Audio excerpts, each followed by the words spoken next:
What was the benefit of your suffering? It was attention.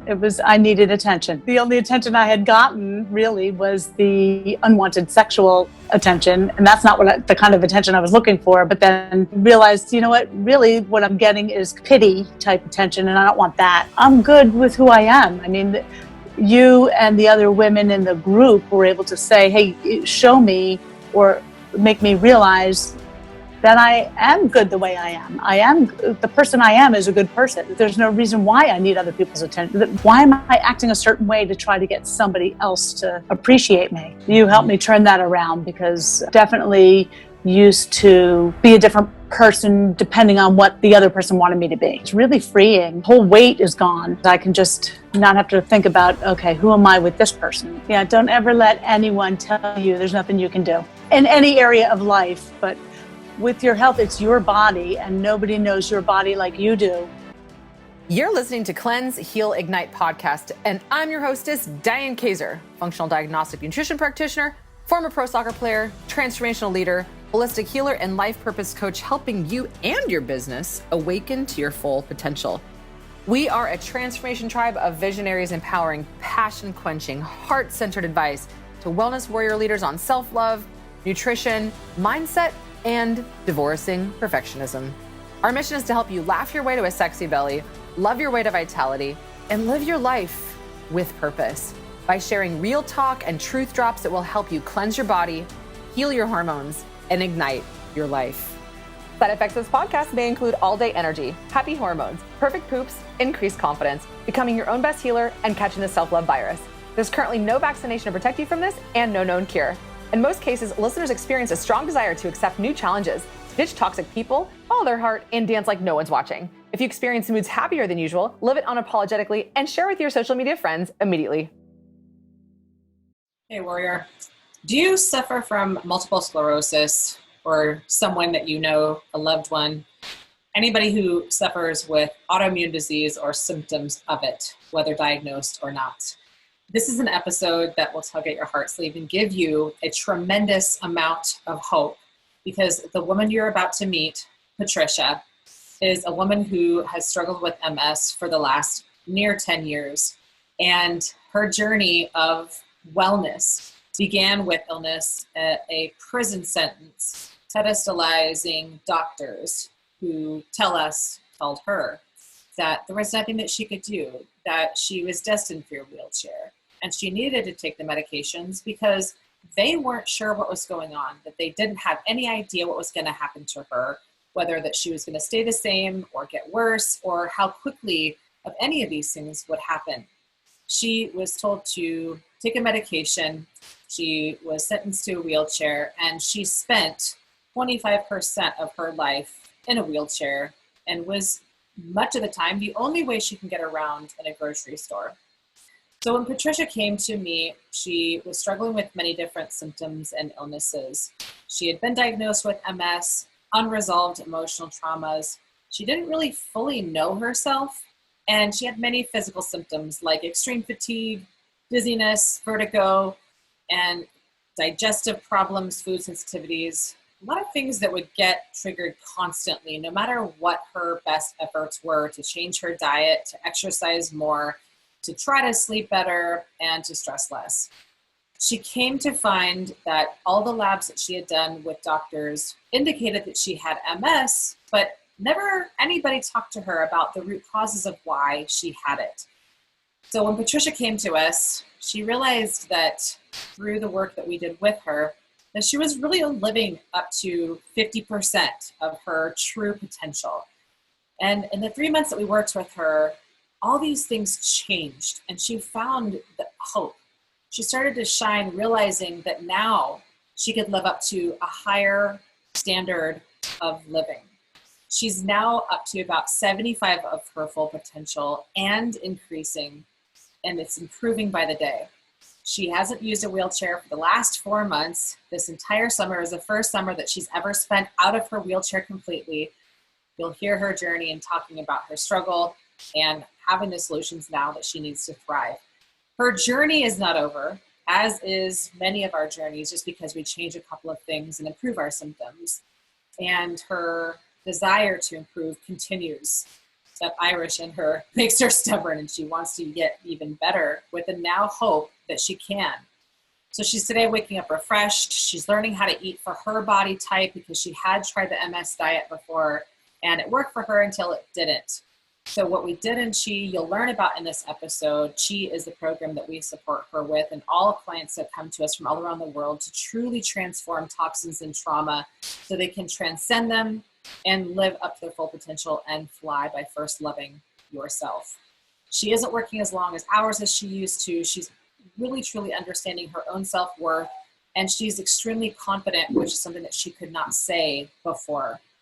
So what I'd like you to hear in this episode is how she has been able to cut her medications in half. She is now out of her wheelchair, and we found doing functional medicine lab testing that she had never done before, that she was loaded with parasites, heavy metals, and many other things that you'll hear about today that many of you have never, ever even explored. So without further ado, I introduce you to Patricia Clancy, and please share this if this inspired you, because there is hope for anybody who suffers MS or any autoimmune disease to reverse the symptoms no matter what your genetics. Hey warriors, welcome back to another episode of the Cleanse, Heal, Ignite podcast. And I'm Diane Kaiser, your hostess. Today, I have a fellow Irish friend on the other line, and she was a client that came to me a few months ago and said, hey, I'm Irish too. I heard you're Irish. Let's rock this Irish thing together. Let's dig up our ancestral roots and figure out why I'm so sick. Diane, can you help me? She said. And I said, well, as long as we have some fun, I think that we can get it done. And that's one of my fun and favorite quotes, is that if it's not fun, then it won't get done. So Patricia Clancy is on the other line today with us for the Cleanse, Heal, Ignite podcast. And she is who I would refer to as a true woman warrior, not just because of her genetics and genealogy. Look at the dance here. If you're listening to us on YouTube, you can see Patricia's dance. She came to us and she had a lot of work that she wanted to accomplish. And so I'm going to introduce her and allow her to tell her story about what she came to us hoping to break through and break free from, so that she can have a life that she is now living. So Patricia, first of all, welcome to the show. Oh, thank you. And thank you. What are these pictures you have behind you? I love that before we even get started. Oh, they're the ancestral homes. This is where my father grew up in Ireland, and this is where my mom grew up in Ireland.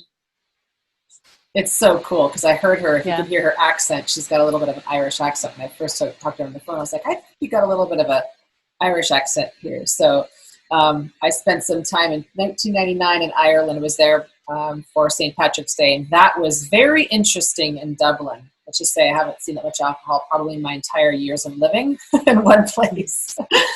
Okay, Patricia, when you first came to me and us and we had our first call, what was it that you were hoping to break free from in terms of the symptoms or sickness or suffering that you were experiencing?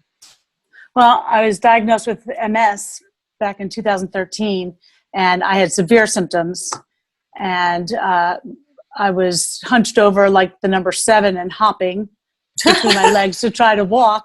I mean, that's how I got around. Yeah. And I had a lot of other symptoms, and severe dizziness. And I had started studying, tried a lot of different things. And in improving my diet and exercise, I improved my stature. I was able to walk, and I improved a lot of the symptoms, but I'd kind of hit a wall. And since that time, I've just continued trying different programs and listening to different professionals. And so I'm looking to always improve how I'm doing. I'm always trying to make the symptoms better. You know, when I hear women, you know, when I first get on the phone with them, like the first conversation that you and I had, it's important for me to enjoy the person that I'm walking back home to their hearts, like you.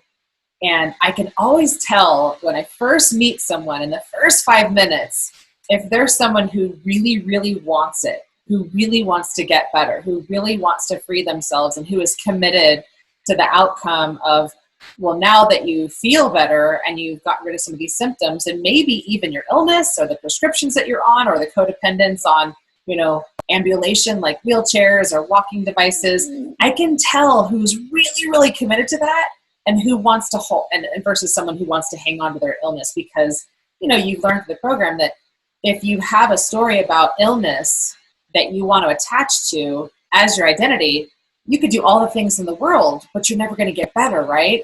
Right. So you really came to me, and I really felt that you were like, I'm committed to getting better, and I'm going to do whatever it takes. So before I invite anybody to work with me, I have to hear that. And that's what I heard from you, is that I really, really want to feel better. And I've tried all these things. So let's talk about some of the things that you had tried. I know that you had been through a lot of summits, and actually that's how you heard about me, I believe, was through the Non-Toxic Baby Summit. And you've read a lot of books and watched a lot of videos and done a lot of programs. So what things did you try to reverse some of your MS symptoms? Well, initially, I don't know if you know this, when you first get diagnosed with something, for me, it was the MS. The doctor says, well, you have MS, here, pick these medicines and good luck. And they don't give you any tips on what you can do to make yourself better. So I got on the internet and I immediately found Dr. Walls. Dr. Terry Walls, yeah. Dr. Terry Walls. And I read her book and followed her protocol. And that's what I'd say within 2 weeks, I went from that hunched over hopping to walking upright. I was still hopping. I still had a lot of issues with my legs, but I felt so much better, and I knew, I'm onto something here, because in 2 weeks I'm standing upright. So what else can I do to make my body work most efficiently? And I just had the bug from there.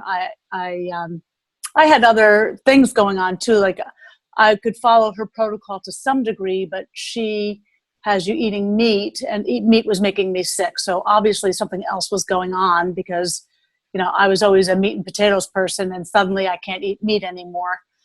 So there were still things that I needed to improve. So I'm always striving. All these years later, it's 7 years later, I will always continue to improve. So even though today, I'm walking, and I've had the best summer so far where I haven't needed the wheelchair at all.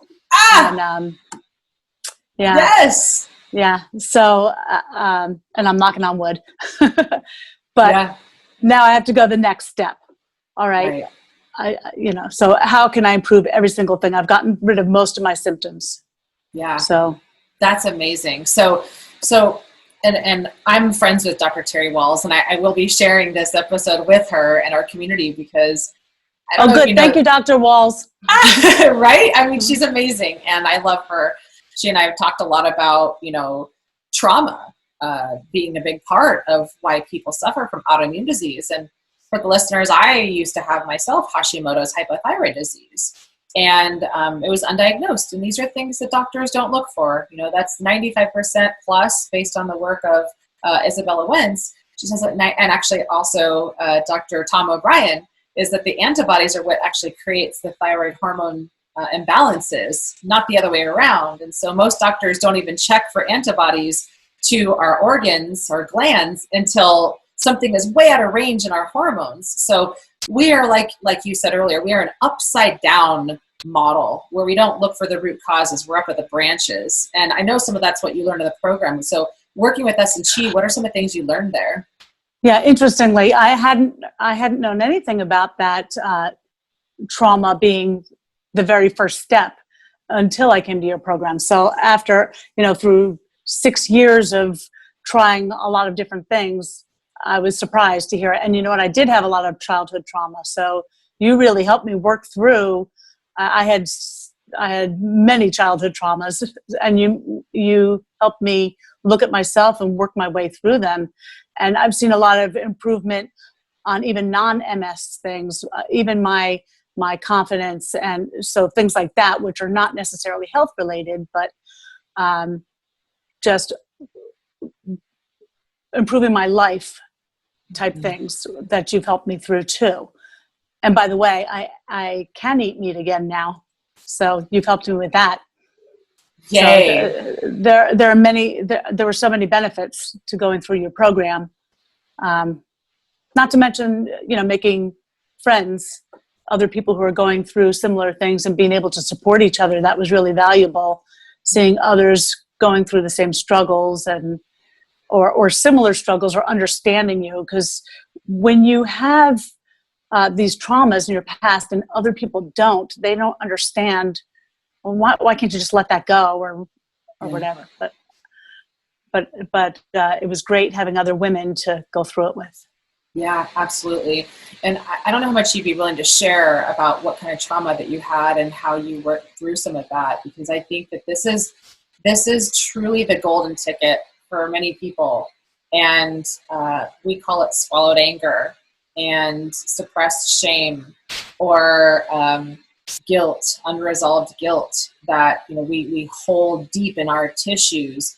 And according to traditional Chinese medicine, a lot of these emotions that have been repressed will make us feel depressed. And when they make us feel depressed in the mind, if you're depressed in the mind, you're also depressed in the physical body, and things just slow down. Like you said, not digesting meat. That's a state of depression that's manifested from the mind and our thoughts and our beliefs into the digestive tract, and it slows everything down. So if you have a sluggish digestive tract, let's say stomach acid production, then it's not necessarily the meat's fault. It's more of that things have just all slowed down because our body is in self-preservation mode. So what things would you be willing to share? Maybe some stories that you carried about yourself or some traumas, without you, of course, feeling like you're divulging too much that you're not comfortable with. Yeah, no, it's okay. The more I talk about it, the better I'm able to deal with all of it too. It's all healing.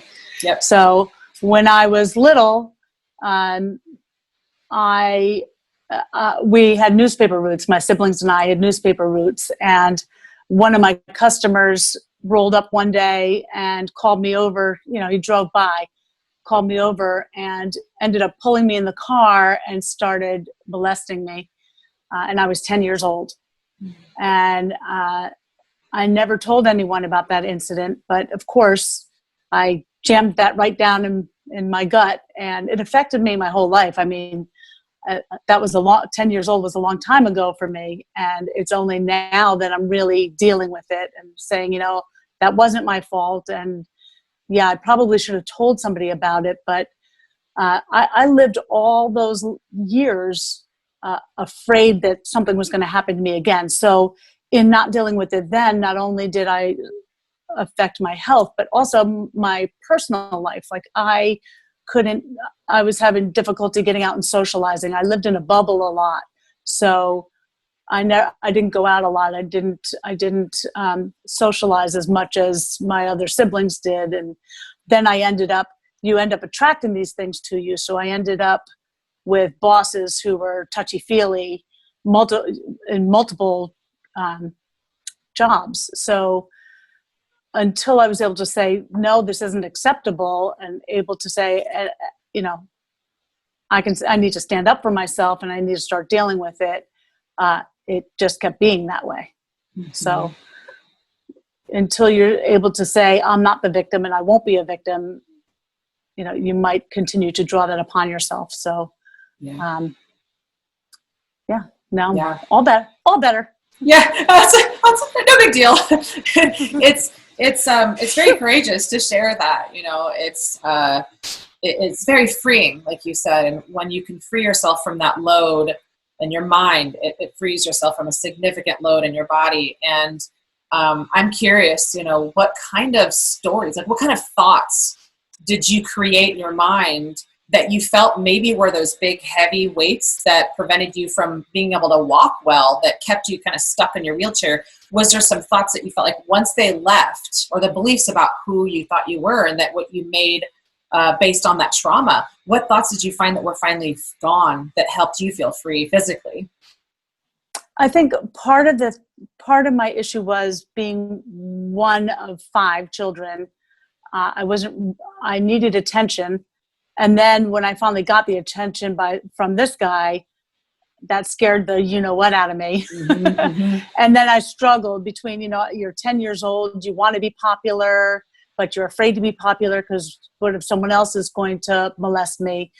So my life, I struggled between, I want to be popular, I want attention, and oh my God, someone's paying attention to me. So I think it was kind of, initially it was an attention thing. And then when I started getting the attention, I needed to say, okay, this is ridiculous. there are people who really have challenges and I shouldn't have these challenges. I'm strong. I can get over this. And I had to prove a lot to myself that, I really can get over this. And here I am getting over it.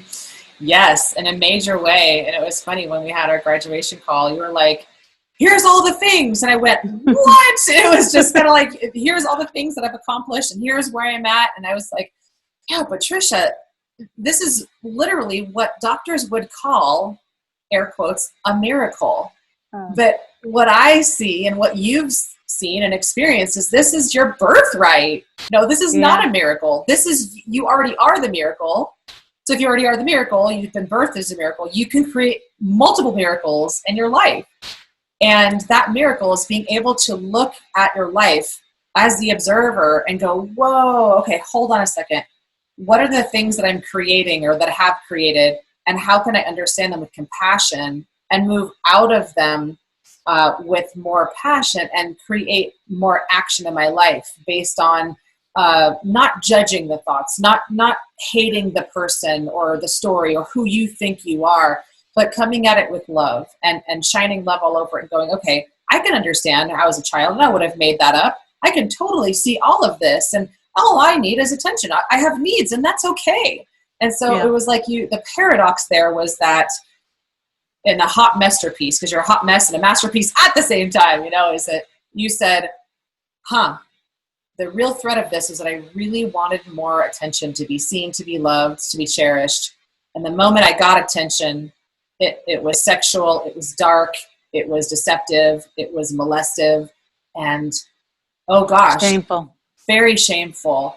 And shame is the lowest vibrational frequency of emotion that we can carry. And that is the deepest weed that you pulled out of your body and said, I'm no longer willing to live a shameful life based on this experience. And I'm willing to see this trauma as a way to free myself instead of to fear and keep, like you said, recreating those things. So I wanted to commend you on that because many people will spend literal decades and hundreds of thousands of dollars working with healers and psychologists and therapists on getting free from this. And you did it in 3 short months. So what would you attribute that to, that you were able to look at this and go, all right, I'm done. I'm pulling this weed out and I'm moving beyond it. I'm going to understand that it was there for a reason, but what was your secret with all of that? What you did with Chi, what were the things that made a big difference?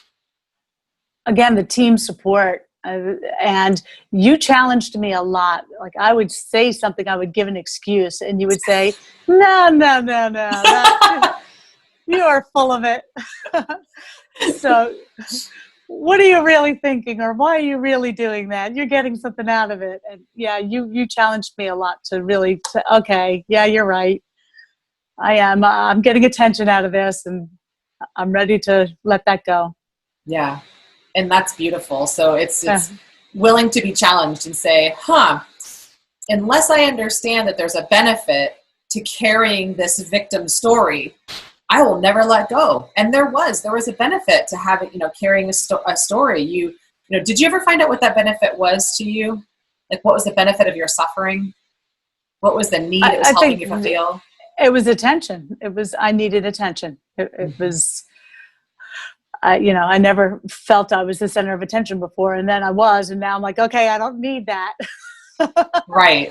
I don't need, the only attention I had gotten really was the unwanted sexual attention, and that's not the kind of attention I was looking for. But then, when I realized, really what I'm getting is kind of pity type attention, and I don't want that. And, I'm good with who I am. I mean, you and the other women in the group were able to say, hey, show me or make me realize that I am good the way I am. The person I am is a good person. And so there's no reason why I need other people's attention. Why am I acting a certain way to try to get somebody else to appreciate me? So you helped me turn that around, because I definitely used to be a different person depending on what the other person wanted me to be. So now I can just be me. And it's really freeing. A whole weight is gone.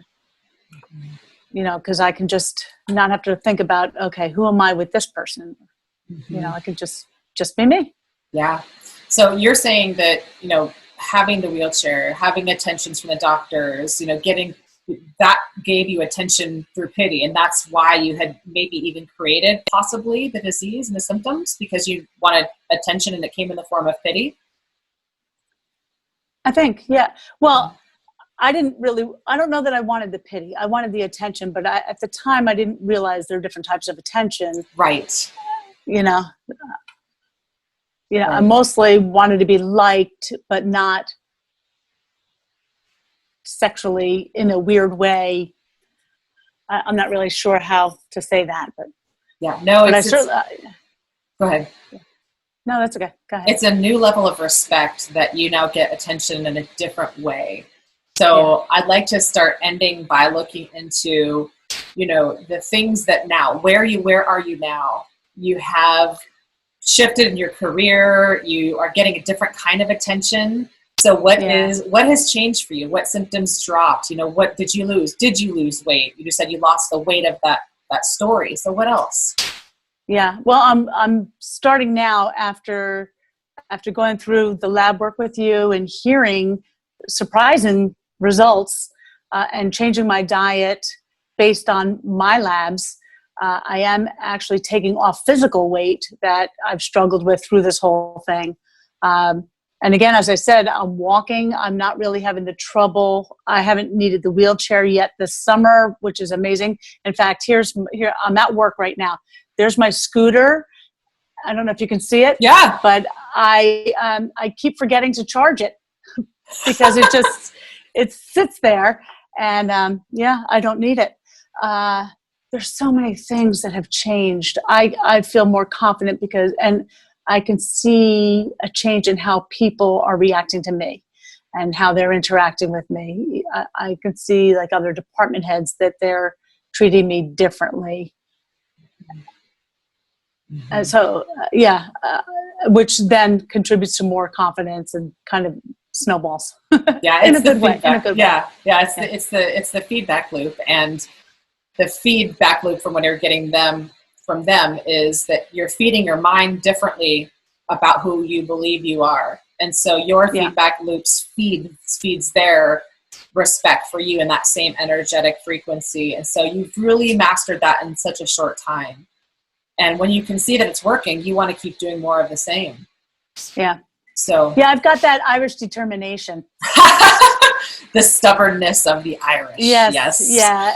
I can relate. MS and nothing else is going to beat me. I'm gonna win. Yeah. Have you, Patricia? Yeah, go ahead.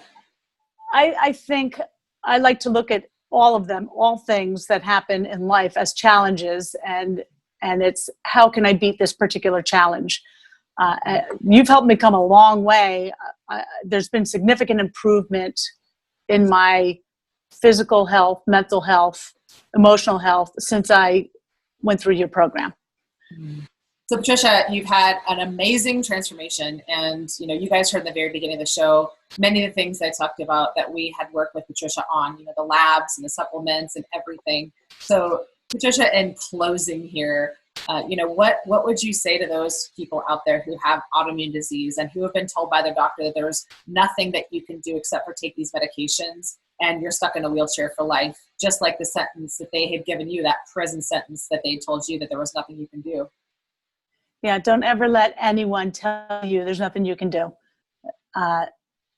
in any area of life. But with your health, it's your body, and nobody knows your body like you do. So keep at it. Treat your body.